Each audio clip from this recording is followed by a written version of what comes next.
모두 합장하시기 바랍니다. 행복 시작, 불행 끝. 행복 시작 불행 끝. 성공 시작, 실패 끝. 성공 시작 실패 끝. 신신문에 오신 것을 환영합니다. 아미타불. 아미타불. 요 앞쪽으로 오셔도 되는데 오늘은 여러분들하고 연부중생 업간품 제4 같이 독경을 했어요. 그 상품은 관중생 업연품. 그래서 중생들의 업의 인연을 업을 관찰해 보시고 그 다음에 여러분들이 중생들이 괴로움을 어떻게 느끼는지 업을 어떻게 느끼는지 하는 그 부분들이 여기 들어 있어요. 제가 금생에 태어나서 가장 멋진 질문을 두 개를 받았는데, 하나는 염라대왕은 무슨 권리로 죄인들을 징벌하냐, 그 질문이었고, 또 하나는 내가 금생에 누린 복을 다음 생으로 이월해서 옮겨가서 받을 수 있는 방법이 있냐, 이 두 질문이 내 인생에서 가장 멋진 질문이었어요. 하나는 염라대왕은 그 다음에 지옥의 옥졸들은 무슨 권리로 중생들을 거기다가 그냥 지지고 볶고 다 하냐, 무슨 권리로. 그거는 고등학교 2학년짜리가 저는 질문한 거예요. 그리고 금생에 누린 5가지 복, 5복을 다음 생에도 가져가서 누릴 수 있는 방법이 있냐. 그거는 서울대 법대를 나와서 평생 판사로 지내시고 변호사로 지내신 아주 깔끔하게 생긴 80세 장로가 저한테 질문한 거예요. 근데 그때 그 대답을 요 사품 30절로 제가 해줬어요. 사품 30절이 뭔가 한번 잘 보세요. 사품 30절은 48쪽에 있네요. 그러죠? 사품 30절 사천왕이여 하고 지장보살은 살생하는 자를 만나면 그 재앙으로 단명하게 되는 업보를 말하고, 지금 5개 10개 법문에 여러분들이 계율을 왜 지켜야 되고 불교를 왜 공부해야 되냐, 요 부분들이 여기 그대로 나오는 거예요. 도둑질하는 자를 만나면 빈궁의 고초를 겪는 업보를 말하며, 사음하는 자를 만나면 참새 비둘기 원앙의 업보를 말하고, 악담하는 자를 만나면 건석과 다투는 업보를 말하며, 땀을 헐뜯는 자를 만나면 혀가 없거나 구창보를 앓는 업보를 말하고, 성내는 자를 만나면 얼굴이 추악하게 찌그러지는 업보를 말하며, 탐욕하거나 인색한 자를 만나면 구하는 바가 뜻대로 안 되는 업보를 말하고, 이렇게 해서 쭉 나오는데, 불교를 믿으면서 가장 중요한 게 뭐냐면 인과를 믿는 거예요. 인과를. 내가 지은 것은 내가 받는다, 반드시 받는다. 여러분들이 그 생각을 하게 되면 여러분들의 인생을 다시 생각할 수 있는 기회가 와요. 아이고 우리 옆집은 나쁜 짓만 골라서 하는데 잘만 살더라. 나는 되게 착한데 못 산다. 여기도 나는 되게 착한데 돈도 잘 안 들어붙고 힘드는 분들도 계시지요. 그래서 나는 착한데 못 산다고. 착한 게 못 사는 게 아니라 어리석어서 못 사는 거. 어리석어서. 착각하지 마세요. 착한 거 아니에요, 여러분들이. 어리석어서, 지혜가 없어갖고. 왜 지혜가 없어 그러냐면 돈 빌려주다 없으면 너한테 빌려다가 빌려줘요. 그래갖고 대신 갚아요, 그지? 평생 자기는 착해서 그런데. 착한 게 아니라 그걸 뭐라고 표현하냐면 등신이라고 표현하는 거야. 등신. 늑자로 표현하면 바보, 천치. 그게 정상이에요. 그래서 내가 늘 여러분들이 정말 풍요롭게 잘 살면서 인과에 얽매이지 않도록, 저축되지 않도록 내가 미리 잘 일러주는데 그게 잘 안 돼요. 그래서 여러분들이 법문을 듣는 방법이 3가지가 있대. 3가지. 첫 번째는 법문을 듣는 방법이 뭐가 있냐면, 여러분들이 법문을 마음에다가 담아야 되잖아요. 그래도 담아야 된단 말이에요. 근데 그 그릇을 엎어놓고서 국을 담으면 담길까요? 안 담길까요? 안 담기지요. 그런 걸 뭐라고 하냐면 귀에다가 말뚝을 쳐 박으시고 새겨 듣지 않는 거예요. 새겨 들으라는 거예요. 그런데 정말 요즘에 제가 답답한 분들이 참 많아요. 저하고 한 분은 3, 4년 같이 보면서 저를 계속 잘 알아요. 제가 어떻게 사는지를 알아요.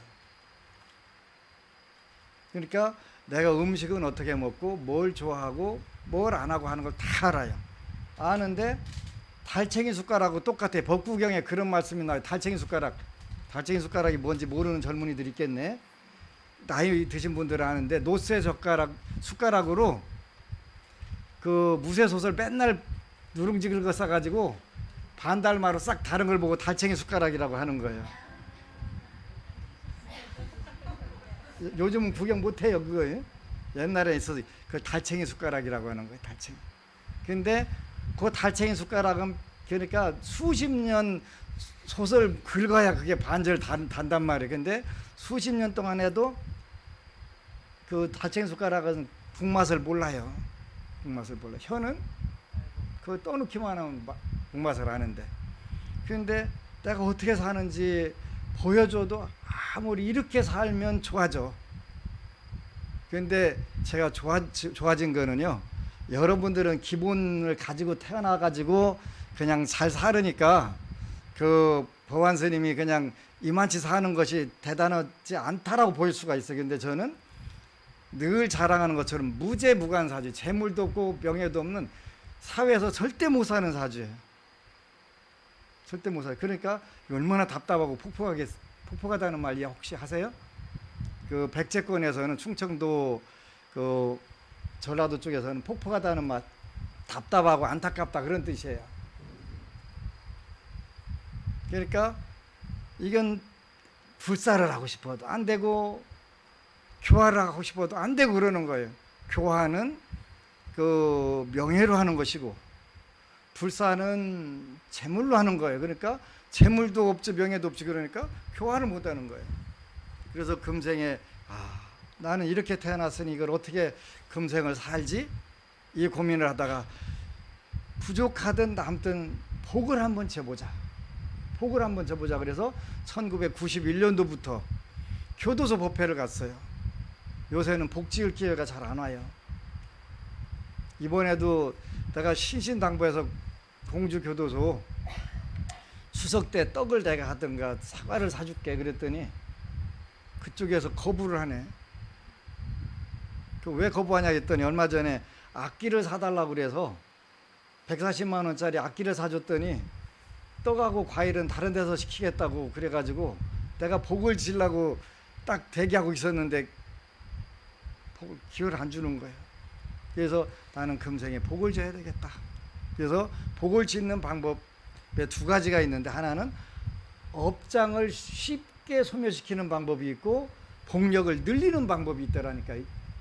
제가 맨날 그런 것만 임상 실험을 해요. 어디다가 어떻게 져야 조금 짓고 업장 소멸은 막 왕창왕창하고 복력은 팍팍 늘릴 수 있는 방법이 없을까? 내가 처음에 2011년도 3월 달에서 법문을 얘기했더니 전부 다 저 스님 미쳤어? 내가 미쳐, 그지? 경제학의 원칙인데 최소의 노력으로 최대의 효과를 보는 게 그 원칙을 충실해 가지고 어떻게 똑같은 독경을 해도 어떻게 해야 복을 더 모을 수 있는지 업장을 소멸할 수 있는지 그걸 가만히 해보니까 아하, 업장 소멸하는 데는 어려운 곳에 가서 복을 짓는 게 좋구나. 어려운 곳이 어딜까 해보니까 교도소예요. 교도소 가서 저 식당에 가서 보면 메뉴상으로 보면 내가 먹는 것보다 굉장히 잘 먹고 살아, 그지? 물론 싸구려로, 여기서 싸구려라고 하는 것은 고기라는 뜻이에요. 그 채소가 비싸니까 나는 비싼 것만 먹고 사는데 거기는 메뉴가 그것도 영양사들이 그 칼로리 다 재가지고 이렇게 해주잖아요, 그지? 그런데 거기가 힘들은데요. 그 한 달에 하루에 1,000원씩만 쓰고 죽었으면 원이 없겠다고 하는 분들이 많이 있어요. 무슨 뜻이냐 그랬더니 그 한 달에 3만 원씩만 쓰고 죽었으면 원이 없겠다는 거예요. 3만 원 있다는 얘기 없다는 얘기예요? 없다는 얘기예요. 그래서 안심정사에서 법회 갈 때는 떡을 해다 줘요. 떡을 해다 주는데 한 번은 불교 반장이 와가지고 그냥 어렵게 그냥 꽈가면서 얘기를 해요. 속 시원하게 해봐 그랬더니 도대체 왜 그려 그랬더니 떡에다가 건포도나 완두콩 좀 넣어주면 안 될까요? 안 될까요? 근데 그때 떡을 조금 많이 하느라고 재정이 좀 약해가지고 그 떡에다가 그 좀 뺐어. 그랬더니 그것도 하려니까 한 몇만 원 추가로 돼가지고 그때 몇만 원이 없어가지고 그 조금 아낀다고 그 건포도하고 완두콩을 뺐더니 맛이 영 덜하다고.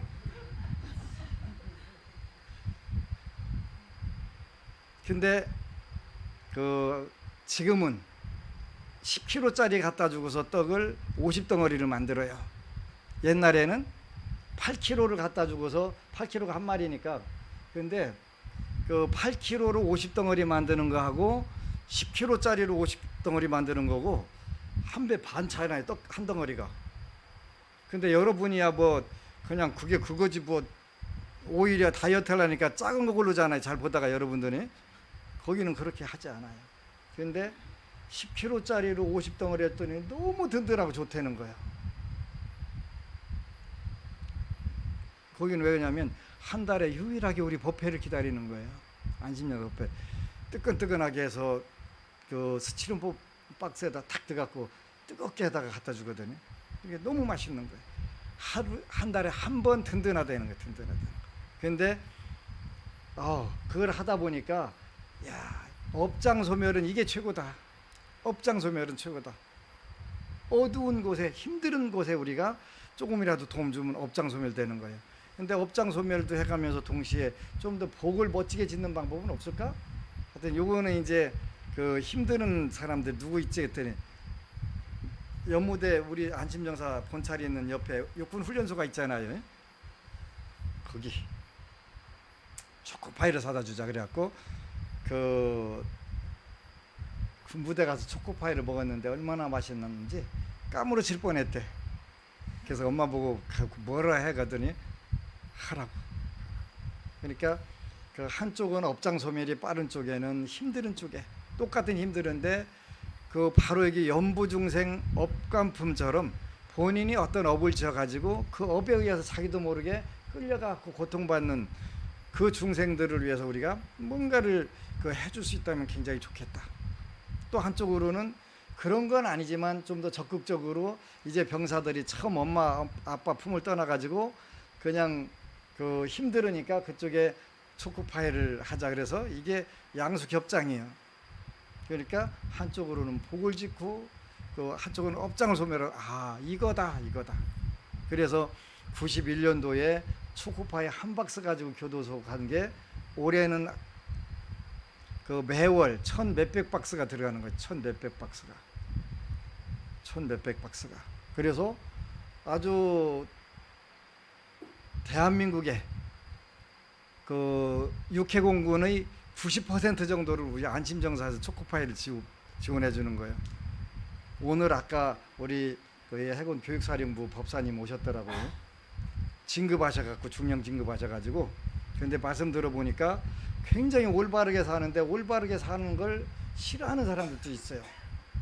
그래가지고 그냥 하도 괴롭히는데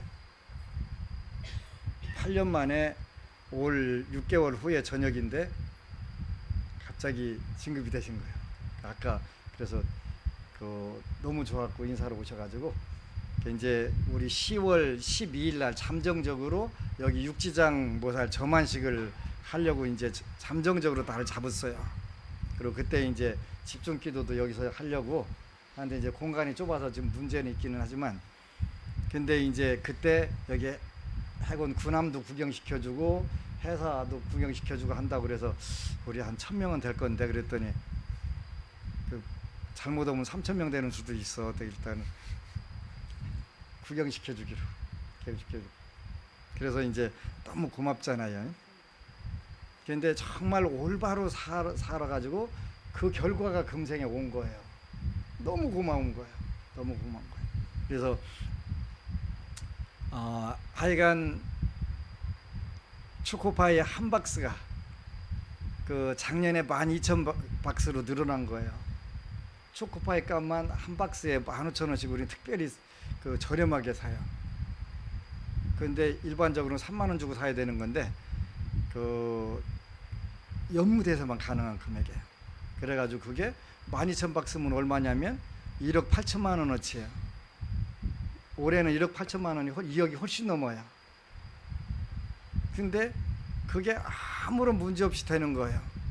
최근 들어서 이제 그 쌀도 10톤씩 나가지 매달이요.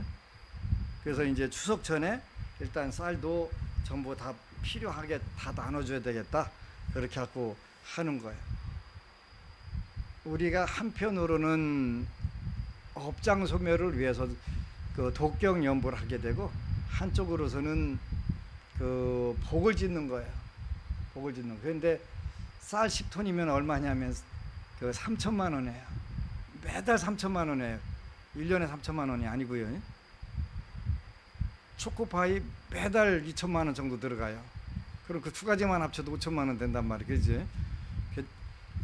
제가 무슨 재주가 있냐면 여러분들 주머니 털어내는 재주가 있어요.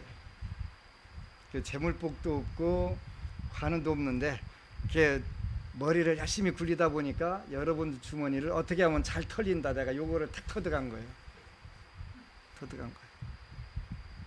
그래서 그 방법들을 써가지고 복을 계속 늘리는 거예요. 자연스럽게 늘리면 그러니까 복을 자꾸 짓다 보면 같이 복을 짓는 사람들끼리끼리 모이는 거예요. 근데 3년 또 2년, 3년, 5년, 10년 있으면서도 내가 어떻게 사는지를 모르는 거예요. 그래갖고 그 엉뚱한 짓들을 하는 거예요. 야, 복을 져야 복을 받는다. 그 유치원생도 다 아는 거예요. 그죠? 유치원생도 아는데 가면 가르쳐야겠는데 그거는 우리가 실천하느냐 안 하느냐가 훨씬 중요해요. 그걸 실천하느냐 안 하느냐가. 작든 크든 해보면 돼요. 작든 크든 아무 관계가 없어요. 낙숫물이 바위 뚫는 거예요. 낙숫물이 바위 뚫는 거예요. 여러분들 어느 세월에 그러지? 어느 세월에? 처음에는 어느 세월에 할 것 같은데 어느 세월에 이미 돼 있어요. 대만에 가면요, 그 4대 신흥종단이 있는데 제가 특별하게 롤 모델로 모시는 두 스님이 계신데 한 분은 그 많은 분들이 그 시주를 통해 가지고 그 불사를 하셨어요. 한 분은 그 오각 1위안의 반절인 오각을 모아 가지고 불사를 하셨는데 40년 50년 지나니까 오각씩 모은 그 돈이 훨씬 더 커지더라고요. 낙수물이 탱크로리를 이기는 거예요. 이겨요. 근데 여러분들 복 짓는 방법도 마찬가지예요. 낙수물이라고 절대로 소홀히 하면 안 돼요. 그걸 똑똑똑 떨어뜨리다 보면 어느새 커진 거예요. 한 박스. 나는 한 박스 사가지고 가는 게 힘들었어요. 5,000원이에요. 5,000원짜리 한 박스 사가지고 가는 게 힘들었다면 그 얼마나 비참한 거예요. 근데 지금도 안심정사나 저한테 찾아오는 불자들 중에 새벽에 지장경 독경할 때 1,000원짜리 한 장이 없어가지고 100원짜리 놓고 기도하는 법부들 지금도 있어요. 처음 오는 법부들이에요. 근데 어느 세월에 재수불공비는 그냥 10만 원 한 달 되는 거는 아무것도 아니고 풍요를 느끼는 거예요. 낙수물이라고 하는 게 그만큼 무서운 거예요. 근데 이거 잘 이해를 못하는 거예요. 된다니까 해도. 근데 한 박스 5,000원짜리가 올해는 2억, 초코파이만 2억이 넘는 거예요. 초코파이만 2억이 넘는 거예요. 상상이 안 되는 금액이잖아요. 그게 되는 거예요. 그러니까 작든 크든 되고 선업을 져보는 거예요. 선업지라고 했으니까 지는 흉내 내다 보면 진짜 좋아져 가지고 여러분들이 그걸 하게 돼요. 그런데 나를 평생 내 옆에 있으면서도 아무것도 안 배우고 완전히 그릇을 엎어놓고 거기다 아무리 국을 부순들 뭐 할 거예요, 그죠? 여러분들이 오늘 여기 왔으면 법문 들으면 하나씩이라도 가서 실천하세요. 해보세요. 해보세요. 해보면 대번의 변화가 일어나요. 이거는 국그릇에다가 이렇게 잘 놓고서 국을 부어야 여기 국이 담기는 거지. 엎어놓고 아무리 국가 아니라 별거 없는 거 천하에 좋은 걸 부숴도 안 담긴단 말이에요. 그래서 먼저 새겨 듣는 게 중요한 거예요. 두 번째는 이게 법문 듣는 방법이 두 번째는 그 미리 국그릇에다가 성상가리 놓고서 맛있는 소고기 미역국 부숴놓으면 먹을 수 있을까요, 없을까요? 먹으면 경상도 말로 뒤져요. 그죠? 죽어요. 그렇게 못 먹는 거예요. 독약이 들어있는 그릇은 못 먹는 거예요. 무슨 뜻이냐면, 아이고 스님이 저 뭔 짱구 돌려갖고 나한테 얘기하나? 짱구 안 돌려요. 돌릴 필요도 없어요. 요즘은 여러분들 제가 주머니 터는데 이미 다 그 마스터 해가지고요. 아무 의미 없어요. 아무 짱구 안 돌려도 저절로 다 여러분 주머니 열려갖고 오니까 제가 걱정을 안 해요. 걱정을 안 해요. 그러니까 절대 짱구 안 돌려요. 미리 국그릇에다가 독약을 딱 넣어놓고서 아무리 맛있는 좋은 영양가 있는 국 집어넣어야 아무 의미 없어요. 무슨 뜻이냐면 번뇌망상이 가닥 들어가지고 헛뜯는 거예요. 헛뜯는 거. 첫 번째는 국그릇 엎어놓고 국 붓기. 두 번째는 국그릇은 제대로 놓기는 놨는데 거기다가 쥐약 갖다 집어넣고서 국 붓기. 못 먹는 거예요. 세 번째는 구멍난 그릇에다 국 붓기. 이쪽으로 듣고 이쪽으로 흘려 듣는 거예요. 그러면 법문들은 의미가 없는 거예요. 작든 크든 복 지어보자. 어렵더라도 지어보자. 그럼 지어보는 거예요. 그러면 절대로 무리하면 안 돼요. 무리하게 되면 그 피로가 쌓이는 거예요. 피로가 쌓이면 못해요. 그래서 어떤 경우도 선업을 지려면 본인이 피로도가 안 쌓이는 범위에서 해야 되는 거예요. 그런데 어느 순간 가면은 어디 가서 뭘 더 줄까? 그래가지고 얼마 전에 부처님 말씀 소책자를 또 6만 권 찍었어요. 4천만 원 찍었어요. 그래서 육군 훈련소에다가 5만 9천 권 갖다 놓고 1,000권만 절에다가 갖다 놓고 이제 거기서 다 배포를 하는 거예요. 필요하면 더 찍으면 돼요. 더 찍으면 돼. 걱정할 거 없어, 그지? 이미 그 금액은 다 확보하고 있기 때문에 전 지금은 생각만 하면 돈은 들어온다고 그랬지. 생각만 하면 그거 되게 좋겠죠. 여러분들도 돼요. 저만 되면 부처님 법이 아니에요.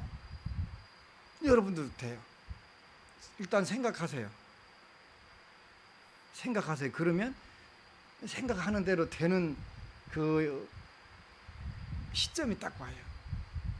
어려운 거 아니에요. 어려운 거 시키면 여러분들이 하겠어요? 여러분들이 할 수 있는 것만 내가 시키는 거예요. 그지? 그래서 여기 법문을 들어오고 대구도량도 마찬가지로 법문 들러오셨으면 새겨 듣고서 뭔가 실천하세요. 이렇게 할 때 변화가 오는 거예요.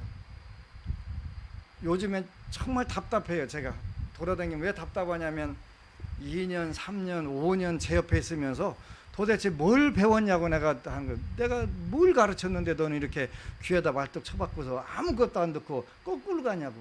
거꾸로 가냐고. 나한테 와서 일러준다는 게 편법 쓰는 거, 나쁜 거 그것만 가르쳐주는데 제가 그 말 안 들어요. 저는요. 왜 안 듣냐면 원칙대로 해라는 거예요. 원칙대로. 왜? 그게 제일 편하고 좋은 거니까. 나한테 편법 일러준 대로 내가 했으면 지금요 큰일 날 뻔했어요. 나쁜 것만 골라서 가르쳐주고서 저 코를 끼려고 하는 거예요.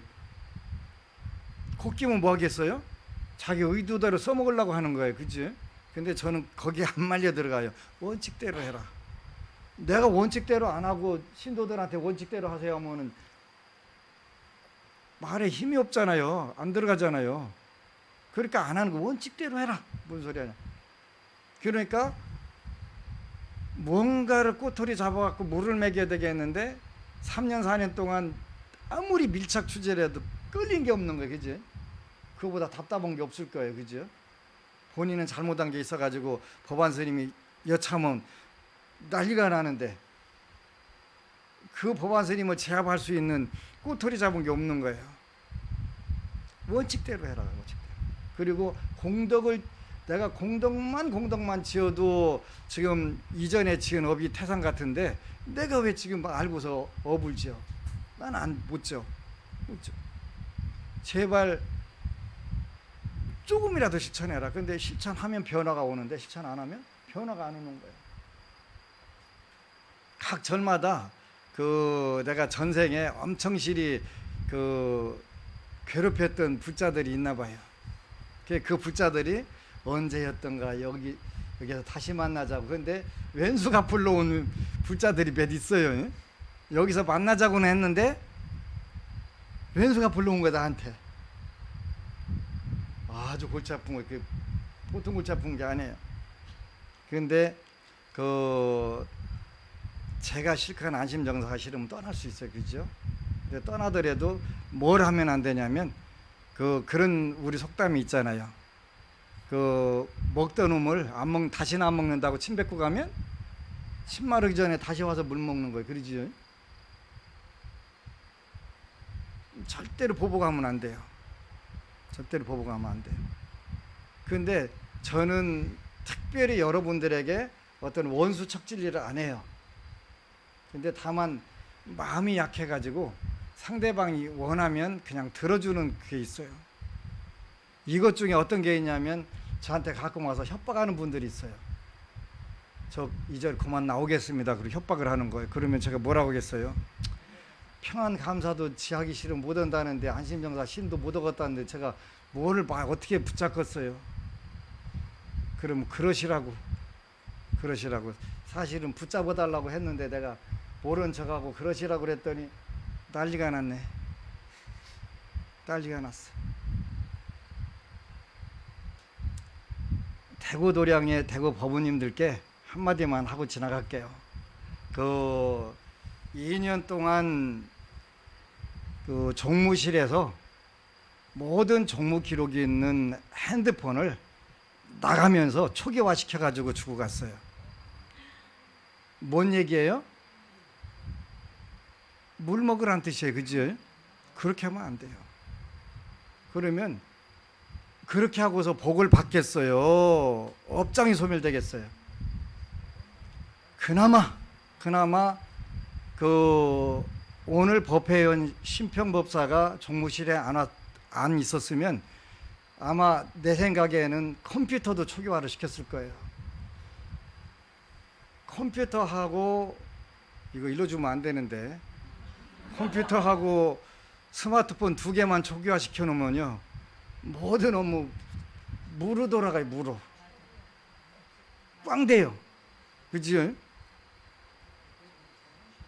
정말 이거는 너무 잘못한 거예요. 너무 잘못한 거예요. 대구 종무실에서 일어난 일이에요. 다시 안 먹을 것 같죠? 조금 있으면 오게 돼요. 근데 그런 식으로 살면 안 돼요. 저는 절대로 그런 식으로 살라고 안 했어요.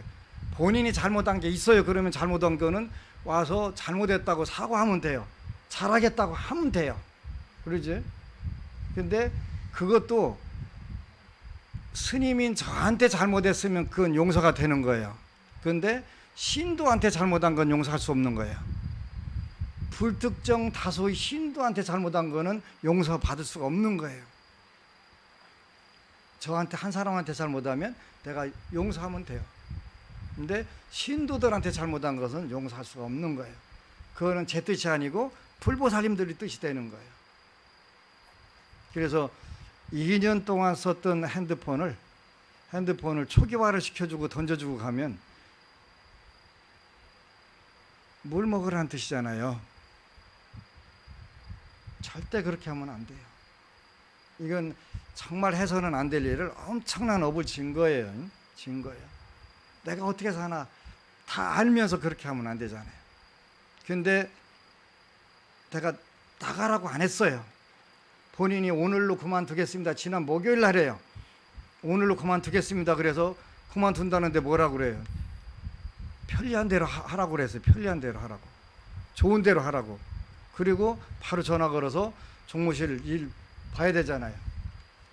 근데 나가서 핸드폰 초기화 시켜갖고 딱 던져주고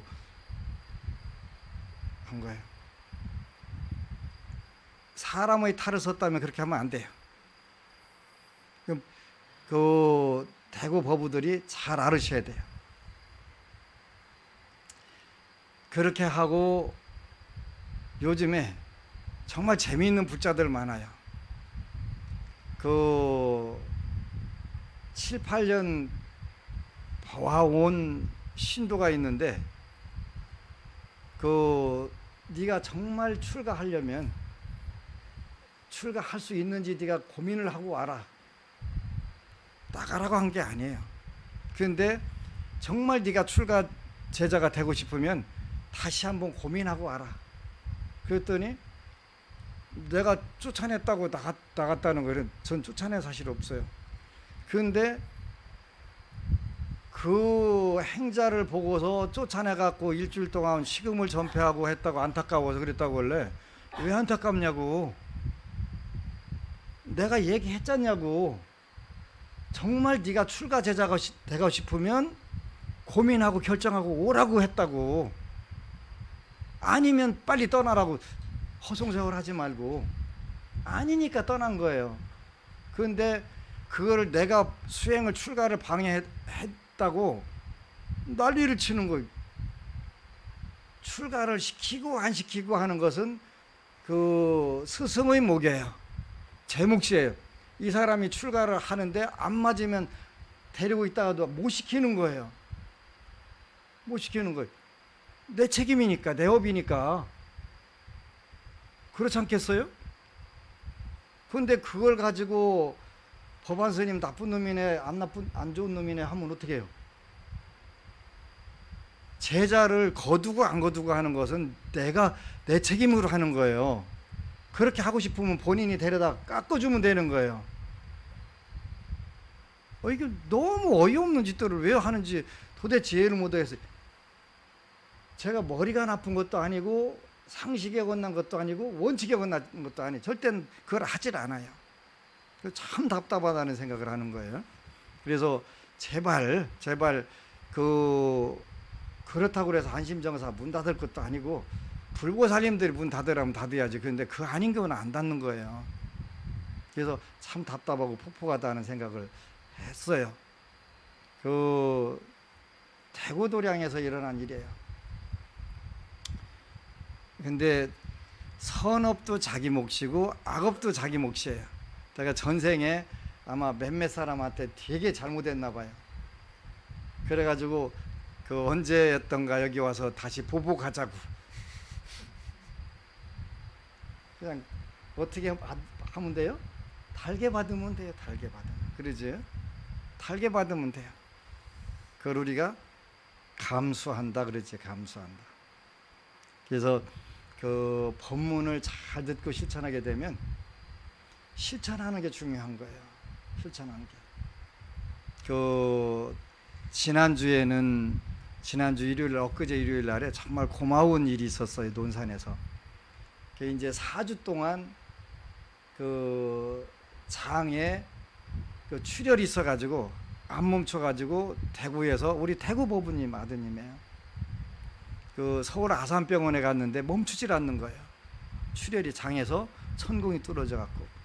그래서 이제 급하게 빨리 날 잡아라 해서 그 지지난주 토요일 날 우리 중간 스님이 연부를 하시고 연수 스님이 그 같이 연부를 하고 그랬는데 그 연부를 딱 끝나는 순간에 장 출혈이 멈춘 거예요. 근데 그 토요일 날 오후 2시부터 4시에 불공을 한 거예요. 했는데 계속 그때부터 기적이 일어났고 주말 동안에 기적이 일어나가지고 장 출혈이 멈추고 그 장 뭐 조사하는 캡슐이 저절로 나오고 의사 선생님들이 완전히 어리둥절해서 이게 무슨 일인가 그래갖고 퇴원해갖고 지난 일요일 날 고맙다고 인사하러 갔더라고요. 그게 어떠한 원인에 의해 가지고 그 병이 왔고 왜 치료되는지를 전부 찾아낸 거예요. 너무 고마운 거예요. 그런데 그게 그 현대의학 병명으로 크론이라고 하는 병이래요. 그래서 장출혈이 되면 거기 안 되니까 이렇게 자르고 있고 또 나오면 또 자르고 있고 이게 계속 그러는 형태도만요. 근데 그게 멈춘 거예요. 얼마나 고마운지 몰라요. 그죠? 늘 우리가 하는 일은 남을 해치는 일이 아니에요. 부처님 법에는 남 해치는 일이 없어요. 그래서 연부중생 업간품이라고 하는 것은 자기가 짓고 자기가 받는데 그걸 어떻게 받냐 그러면 업으로 감흥을 받는다 그런 거예요. 업으로 감흥을 받는다. 느낀다는 뜻이에요. 느낀다는 뜻. 그러니까 요 사품 30절부터 여기 하는 부분들은 이게 진리 중에 진리예요. 절대 인과 없다고 하면 안 돼요. 인과 없다고 하면 불교를 믿어야 될 이유가 하나도 없어요. 그리고 여러분들 앞으로 인생이 좋아진다는 보장이 없어요. 그런데 인과를 믿고 복을 짓는 마음을 갖는 거예요. 자꾸 복을 조금씩이라도 짓는 마음을 갖게 되면 어느 순간에 저는 가끔 가다가 꿈인가 생신가 싶을 때가 있어요. 어떤 게 그러냐면 한 달에 10톤의 쌀이 어떻게 나가지? 한 달에 쌀이 10톤이 3천만 원어치인데 그것도 1년에 한 번 나가는 게 아니라 1월 달부터 8월 달까지 8개월 동안 매달 10톤이라는 거예요. 80톤이 나간 거예요. 80톤이. 그러면 그 쌀값이 얼마냐면 2억 4천만 원어치예요. 그런데 그랬다고 그래서 쌀이 부족한 게 아니라 계속 올라오잖아요. 계속. 이게 기적이에요. 기적. 기적. 왜? 복을 지려고 하는 사람들끼리 모이니까 그 작은 게 낙수물이 큰 호수를 이룬 거예요. 10톤이라는. 그래서 한 달에 천 집에 쌀이 가가지고 그 천 집에 쌀이 가고 그분들이 심리적 안정을 오는 거예요. 이 공덕이 작겠어요? 여러분들 공덕이에요. 여러분들 공덕. 그래서 작든 크든 여러분들이 법문을 새겨 듣고 그 다음에 작든 크든 실천을 하세요. 그렇다고 실천하러 절대 무리하면 안 된다. 무리하게 되면 한두 번은 할지 모르지만 지속적으로 하지 못해요. 그러면 괜히 더 찝찝해질 수 있으니까 반드시 여러분들이 할 수 있는 범위에서 하면 돼요. 저는 어떤 경우에도 여러분들이 무리하는 걸 원하지 않아요. 왜냐하면 무리할 것 같으면 제가 하면 돼요. 요즘은 제가 복을 지을 기회가 자꾸 줄어드는 거예요. 그래서 추석 전에 모든 쌀을 전부 다 10톤을 내보내야 되겠다 해서 이제 다음 주 목요일 날은 여기도 1.5톤이 또 나간단 말이에요. 1.5톤. 부산도 1.5톤 나가고 계속 다 몰아서 미리 딱 하는데 쌀 없으면 제가 사면 되잖아요. 제가. 그러면 되는 거예요. 그러니까 아무 걱정할 거 없어요. 그래서 복을 근데 조금씩 모아가지고 하게 되면 어느새 여러분들이 거대한 호수가 이루어지고 바다가 이루어지는 공덕의 바다가 이루어지는 거예요. 저한테 접근하는 분들 중에 뭔가 법안 스님 콕 껴가지고 한번 빨대 꽂아봐야 되겠다고 오는 분들도 있더라니까요. 근데 빨대 꽂힐 하질 않아요. 원칙대로 부처님 5개 10개를 지키려고 노력하면요 굳이 뭔 잘못될 일이 없어요. 절대 발생하지 않아요. 그러니까 안 되네지 안 되내고 여러 가지로 참 희한하게 오는 분들이 있는데 부처님 법은 그런 법이 아니에요. 인과법이에요. 인과법. 그래서 여러분들이 방생을 하게 하는 이유는 여러분들이 전생에 알고도 짓고 모르고도 지었던 그런 업을 살생업을 소멸시키려고 하는 거예요. 크론병이란 병의 원인을 찾아냈어요. 그래서 이제 우리 중관 스님하고 연수 스님하고 둘이 법당에 가서 연부를 하는 사이에 저는 선정에 들었어요. 선정에 들어서 이게 왜 왔나 하니까 그게 윗대에서 어떤 살생업이 있었어요. 살생업. 윗대에서. 그러니까 그 살생업을 자손이 받는 경우가 있어요. 왜 그러냐면 공업이기 때문에 뭘로 유전이 돼요? DNA. 부처님 말씀으로는 업,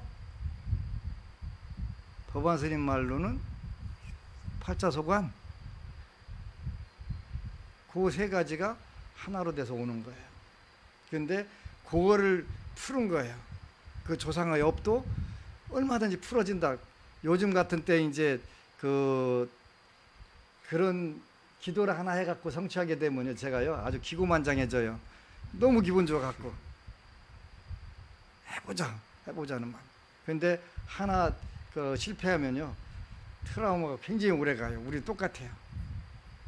그래서 늘 노심초사를 하는 거예요. 노심초사를. 여러분들 소원 성취시키려고 노심초사하는 거예요. 제가 빛나는 방법은 딱 하나예요. 여러분들 소원 성취 잘 됐다고 방방 뜨고 댕기는 거 그밖에 없어요. 그죠? 지난 화요일 날 어제 그저께 8년 6개월 동안 했던 법문을 일단은 마무리 졌어요. 당분간 좀 쉬어야 되겠다.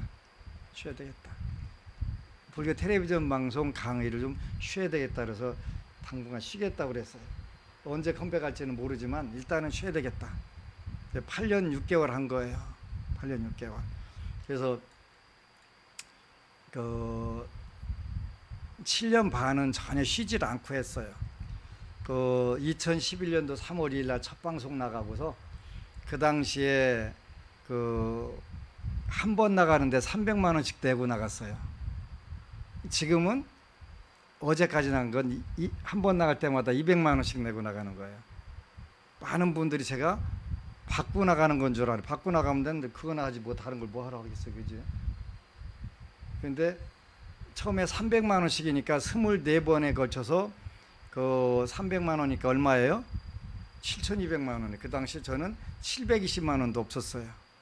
그런데 중간에 6개월 쉰 거 빼고 딱 8년간인데 8년간 어떤 법우님들도 스님 거기 출연 찬조금 내세요 하고서 200만 원 받아본 사실 없어요.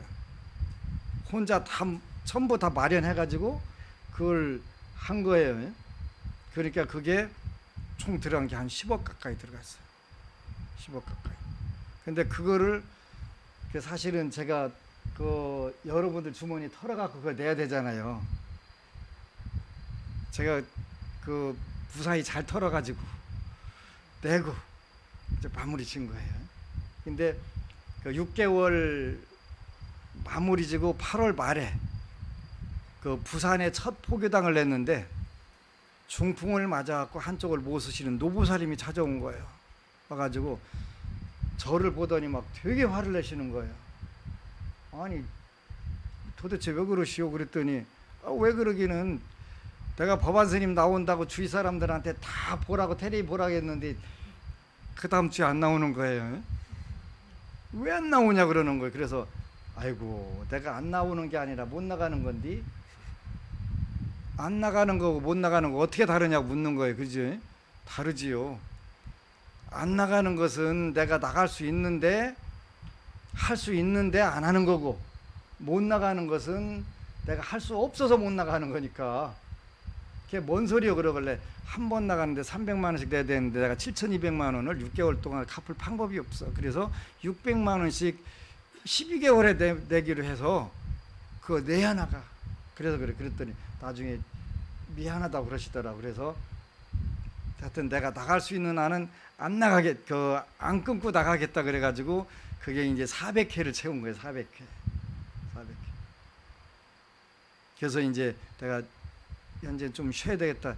8년 전만 해도 머리가 까무잡잡했는데 지금 완전히 하얀 털베개 같고 참 그렇게 바뀐 거예요. 그래서 그래도 가장 고마운 것은 많은 분들이 불교에서 기도라고 하는 것을 이제 하게 된 거예요. 기도라는 것을. 원래 난 오늘 또 SNS 무슨 전법단인가 글 올렸는데 왜 그렇게 헛소리를 하는지 그 이해를 못하겠어요. 기도라는 것은 잠시 소나기 피하는 거다 그러길래 무슨 개떡 같은 소리를 그렇게 하시냐고. 티베트의 스님들은 전부 다 기도를 해. 기도집이 이렇게 두꺼워. 그래갖고 매일 뭐 하냐면 모여가지고 그 기도문 읽는 거예요. 기도문. 근데 물론 그 뭐 밥 주고 쌀 주고 하라고 그 기도하는 건 아니에요.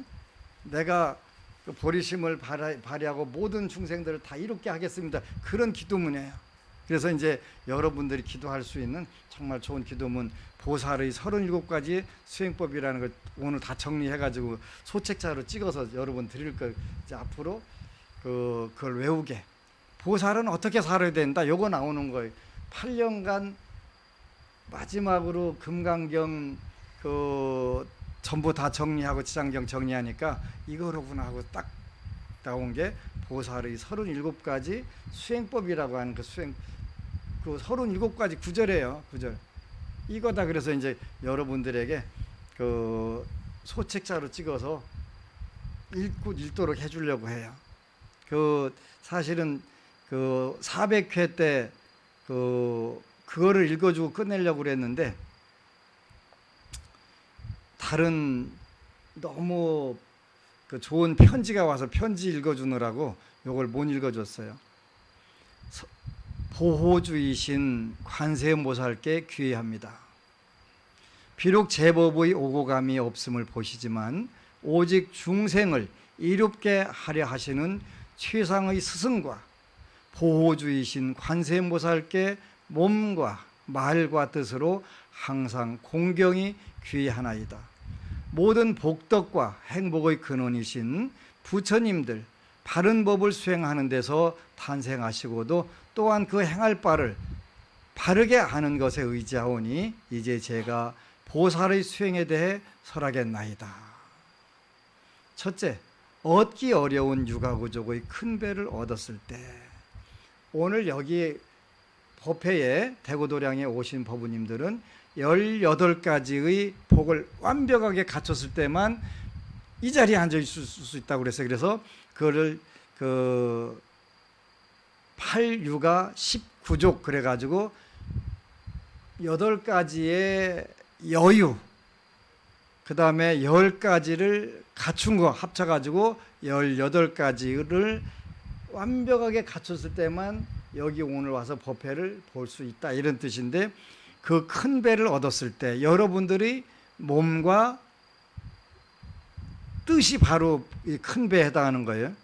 자신과 타인을 윤회의 바다에서 건지기 위해 밤낮으로 항상 산란함이 없이 듣고 사유하고 명상함, 듣고 생각하고 실천하는 명상함이 보살의 수행이라네. 문사수, 여러분들은 먼저 듣고 깊이 생각하고 그것을 여러분들이 명상을 하거나 수행을 하고, 이걸로 여러분들 변화가, 윤회를 정확하게 벗어날 수 있는 힘을 기르는 거예요. 두 번째, 친척들을 향한 집착은 물처럼 일렁이고, 그러지. 적을 향한 분노는 불처럼 타오르니 취할 것과 버려야 할 것을 잊게 하는 무명의 고향을 버리는 것이 보살의 수행이라네. 보살의 수행이라네. 여기에 37번 적혀 있는 거예요.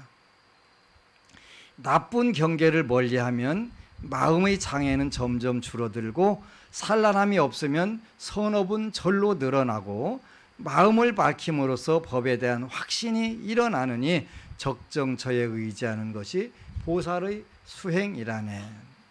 오랫동안 함께한 친구와도 헤어져야 하고, 애써 모든 재물도 끝내 남겨두어야 하며, 몸이라는 숙소를 의식이라는 손님이 버리고 가나니 이번 생을 버리는 것이 보살의 수행이라네. 어떤 이와 함께하면 오히려 삼독이 늘어나고, 듣고 사유하고 명상하는 행위 허물어지며 아울러 자비심마저 사라지게 하는 이러한 벗을 여의는 것이 보살의 수행이라네. 이렇게 해서 37가지 수행이 나오는 거예요. 여기 재밌는 이야기가 있더라고요. 아무리 친한 사이라도 시신이 돼서 문 밖에 나가오면 다시 집으로 들이려고 할까요? 안 할까요? 할까요? 안 할까요? 죽어도 않지요. 안 하게 돼요. 잘 생각해 보세요. 그지요? 절대 안 하는 거예요. 그러니까 뭘 하라는 것이냐면 공덕을 끊임없이 취하라는 거예요. 쓸데없는 데 집착하지 말고 어차피 우리는 이 목숨도 자기 목숨이 아무리 소중하든 가족들과 친구 친척들이 소중하든 그건 의지할 바가 안 되니까 진정으로 의지할 바는 불보살님들이시고 그 불보살님들의 뜻을 잘 우리가 공부하자는 거예요. 공부해서 여러분들도 행복해지고 성공적인 인생을 살고 여러분들 주위 또 다른 사람들도 행복해지고 성공적으로 살 수 있도록 하자는 거예요. 이게 불교예요. 불교는 그것을 가르치는 거예요. 그래서 연부중생 업간품은 정말 복이 많은 사람들한테만 와닿는 거예요. 아무한테나 와닿을 수 있는 게 아니에요. 그래서 제발 그 불자들이 그 조금 이런 구절들을 하나하나 외우는 거예요. 그래서 이제 9월 28일 날이 뭐 하는 날인지 혹시 아세요? 한강 수륙제 지내는 날이에요. 여러분들 주위에 많은 분들 같이 손에 손 잡고 오세요. 그 차비는 공짜예요. 그러니까 많이들 오셔가지고 그 방생들을 하고 한강 수륙제에 928은 서울 수복원 날이기도 해요. 앞으로 이제 제가 서울을 수복을 해야 되겠어요. 뭘로 수복할 것 같으냐면 그동안 그 서울하고 분당은 기독교 비율이 불교 비율보다 높은 동네예요. 그래서 이제 서울 수복을 해야 되겠다. 불교 비율을 확실하게 높여줘야 되겠다. 그래서 서울 수복의 그 첫날로 삼으려고 그래요. 서울 수복, 한강 수복. 소주 정종에는 백화수복이 있어요. 그래서 일단은 연부중생 업간품 여기 보면 하나하나 여러분들이 그냥 정말 이 부분에 해당하는 것은 가능하면 짓지 마세요. 왜냐하면 나중에 받을 때 힘들어요.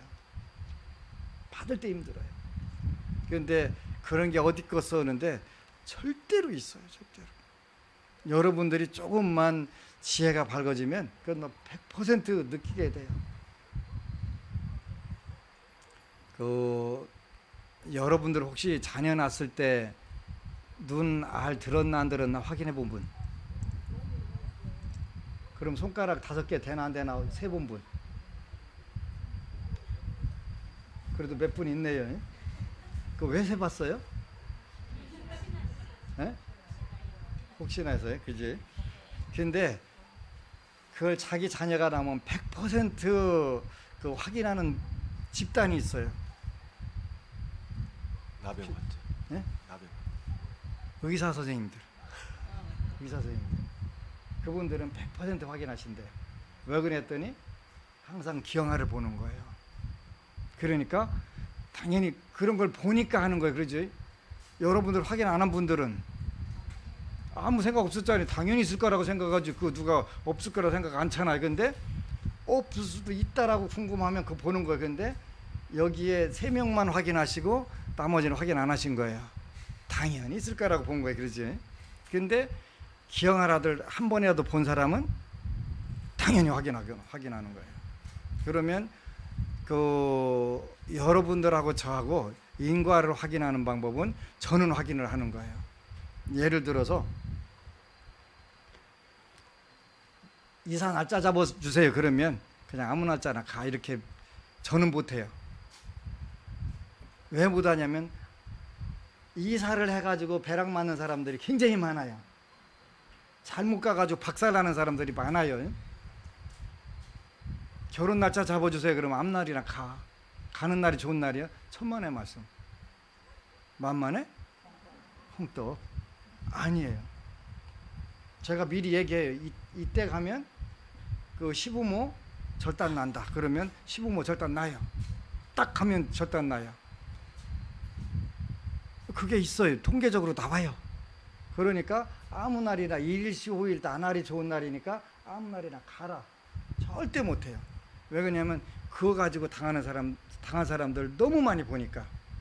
일시호일 나날이 좋은 것은 부처님 경지에서만 하는 이야기예요. 여러분들 경지는 절대 아니에요. 그지? 사방팔방이 다 열렸으니까 아무 방향이나 다 이사 가도 된다? 그거 아니에요. 주역 8교에 의해 갖고 이사 방향이 결정되는 거예요. 사방팔방 안 열려 있어요. 사문방에 가면 죽어요. 모르니까 아무데나 가라고 하는 거예요. 그런데 모르는 사람들한테 물으면 아무 날이나 나날이 좋은 날이고 그 사방팔방이 다 열렸다고 얘기를 해요. 아니에요. 그거 했으면 주역이라고 하든가 명약이라든가 있을 수가 없어요. 벌써 없어요. 그게 왜 생겨요? 그죠? 이름, 성명학 당연히 있어요. 제가 텔레비전에서 그 이름 가지고 했다가 아주 부서수에 올라갔고 혼쭐 났어요. 영미, 거꾸로 미영이, 그 다음에 은미, 요 세 이름은 제가 거기다 방송에서 나는 이름 질지 모르니까 나한테 오지 마라. 나는 이름 질지 모른다. 다른 데 가서 지어라. 그 이름 바꿔라. 내가 왜 바꾸라 그랬냐면 내가 여태까지 만난 그 세 가지 이름은 제대로 사는 사람을 단 한 명도 보지 못했어요. 혼자 살거나 평생을 두통을 앓거나 자기가 벌어서 먹고 살거나. 그랬더니 어느 분이 저는 세 가지 다네요 그러길래 어떻게 세 가지 다냐 그랬더니 서울대 의대를 나왔고 여자분이에요. 혼자 살아요. 혼자 살면 결혼 안 하고 혼자 살고 그러니까 본인이 벌어먹고 살잖아요. 근데 평생 두통을, 의사 선생님인데도 평생 두통을 앓는 거예요. 그래서 그 이름 바꾸면 행복해진다. 내가 이름값 받으려고 그거 얘기한 게 아니고 행복해지라고 일러준 거예요. 내가 만난 그 세 가지 이름은 그렇게 세 가지 어려움 중에 하나가 있더라. 그러면 그 이름만 바꿔도 심리적으로 안정이 오고 또 잘 풀어지더라. 그러니까 바꿔라. 저한테 오면 그 이름은 내가 즉석에서 무료로 다 지금은 바꿔줘요. 무료로. 왜? 그분 행복해지라고. 그분 행복해지라고. 이름 짓는 거 그거 되게 골치 아파요. 그지? 골치 아파요. 근데 머리가 지끈지끈한데 그거 왜 공짜로 해주겠어요? 그분 행복해라고 해주는 거예요. 그분 행복하라. 근데 이름만 가지고도 행복해지는 방법들이 있어요. 근데 이름만 잘 졌다고 사주팔자가 좋아지는 건 아니에요. 아닌데 그런 특정한 이름들을 가지면 정신질환을 앓는 이름이 있고 이런 게 있어요. 근데 그건 주역도 마찬가지고 성명학도 마찬가지고 요게 그 수리철학이에요. 수리철학. 영과 일로 음과 양으로 이루어진 수리철학 그거예요. 거기에서 오는 거예요. 그래서 여러분들이 행복해지라고 하는 것이지 다른 의미가 없어요. 그지? 그래서 그 강의했다가 불교 텔레비전 방송에서 엄청나게 그 항의 전화를 받았는데 그래서 국장님들이 다 여럿이 보고서 아무 문제 없다. 나한테 이름 질러 오라고 한 것도 아니고 내가 처음에 나는 이름 질 줄 모른다. 성명을 모르는데 우리 신도가 그렇더라. 그러니까 혹시 그 이름을 바꿔가지고 행복해지고 싶으면 바꿔라. 이렇게 한 거니까 꼭 바꾸라는 것도 아니고 혹시 그런 세 가지 조항에 들어가면 행복해지기 위해서 한번 바꿔봐라. 그런 것이지 다른 의미가 없잖아요. 중생이 행복해지는 방법은 내가 가르쳐 줘야 될 거 아니에요. 그잖아요. 가르쳐 줘도 못 하는데 가르쳐는 줘야 될 거 아니에요. 그래서 이사 방향이 됐든 결혼 태길이 됐든 궁합이 됐든 내가 그건 필요한 거다. 왜? 중생이니까 필요한 거다. 부처님은 필요 없어요. 나날이 좋은 날이고 그러기 때문에 근데 중생은 필요하다. 그래서 그거를 8년간 잘 하고서 이제 당분간 쉬는 쪽으로 됐어요. 그래서 나는 그런 부분에서 여러분들하고 친구로 오래오래 남아 있을 거예요. 그리고 그 여러분들 그 만나는 재미로 살아요. 그래서 그 지난주에는 장장 2,000km를 뛰었어요. 월요일 날 새벽에 여기서 49제 지냈다가 충남 아산 갔다가 다시 부산으로 내려왔다가 대구를 갔다 대구에서 김제 갔다가 다시 대구 와서 서울 올라갔다가 2,000km. 2,000km. 뭐하러 돌아다니겠어요? 여러분 만나려고. 여러분 만나려고. 뭐하러? 내가 여러분들에게 도움 줄 수 있는 부분이 있으니까. 그것 때문에 그러는 거예요. 그래서 그 부처님도 왜 오셨냐면 여러분들을 위해서 오셨어요. 윤회의 고통 속에서 깜깜하게 그 헷갈리고 앉아있는 그 중생들 구제 주려고 오신 거예요. 다른 의미가 있는 게 아니에요. 그래서 그 연부중생 업관품에 나오는 구절들은 그냥 하나씩 하나씩이라도 조금이라도 실천하세요. 그리고 일단은 제가 하라고 한 거는 하는 게 좋고 하지 말라는 것은 안 하는 게 좋아요. 그래서 여러분들 위해서 하라는 거예요. 때로는 다른 의도가 있을까 하는데 다른 의도 가질 이유가 없어요 지금.